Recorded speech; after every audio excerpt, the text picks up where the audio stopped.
খলিফা নিযুক্ত করার সময় সাহাবা একরামের ভিতরে একটা ইখতিলাফ হয়েছে। কেউ বলে মুহাজিরদের থেকে, কেউ বলে আনসারদের থেকে।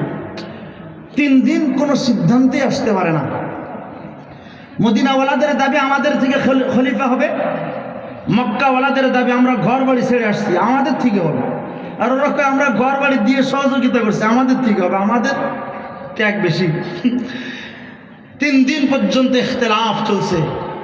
এক সাহাবী দাঁড়ায়া, এটা হাদিসে মাশহুর মুতাওয়াতির, হাদিসে মুতাওয়াতির, এক সাহাবী দাঁড়ায়া বলে আল আইম্মাতু মিন কুরাইশিন, নবী বলছেন আমার পরে ইমাম হবে কুরাইশদের থেকে। এই হাদিস বলার সঙ্গে সঙ্গে সব সাহাবা একরাম, এজমায়ে সাহাবা, এই হাদিস সব সাহাবা একরাম মাথা নিচু করে দিয়েছেন। এখন সিদ্ধান্ত হয়ে গেল খলিফা হবে কুরাইশদের থেকে। কুরাইশ বংশ কি মক্কায় না মদিনায়?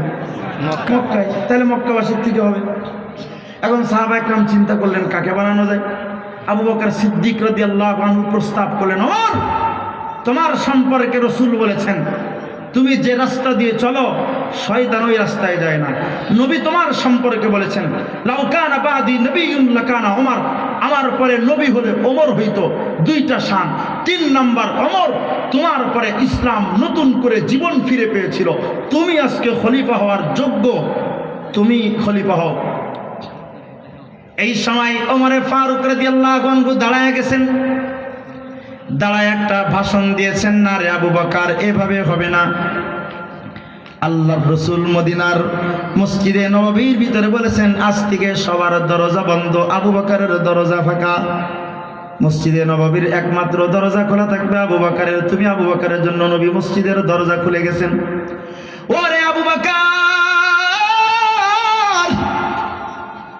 নবী এই দুনিয়ার কোন উম্মতের পিছনে ইক্তেদা করে নামাজ পড়ে নাই, তোমার ইমামতিতে আমার পয়গম্বর নামাজ পড়ে মুক্তাদি হয়েছেন।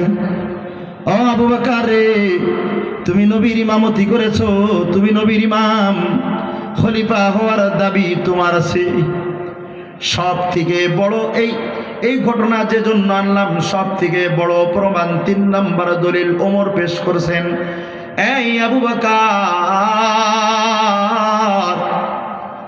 নবী কোন জায়গায় কোন সাহাবীকে নিজের সাথে সংযুক্ত করে বলে নাই, একমাত্র গারে হেরা, গারে সাউরের ভিতরে তুমি যে নবীর সঙ্গে ছিলা, আল্লাহর রাসূল বলেছেন ইন্নাল্লাহা মা'ানা।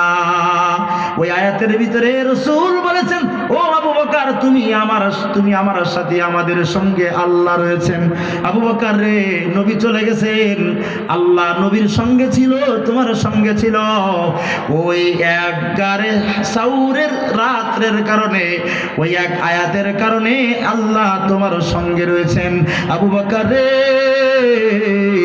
আমি ওমর তোমাকে খলিফা প্রস্তাব করে তোমার হাতটা ধইরা, আবু বকরের হাতে এভাবে ওমর হাত দিয়া বলে আমি আবু বকরকে খলিফা প্রস্তাব করে আমি তার হাতে বায়াত নিয়ে নিলাম। সুবহানাল্লাহ।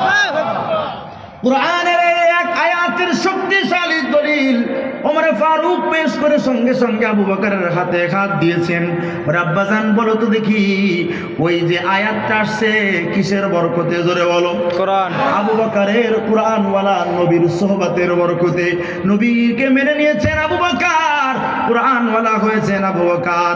ওই এক দলিলের কারণে খলিফা হওয়ার 3 দিনের ইখতিলাফ মিট হয়ে গেছে।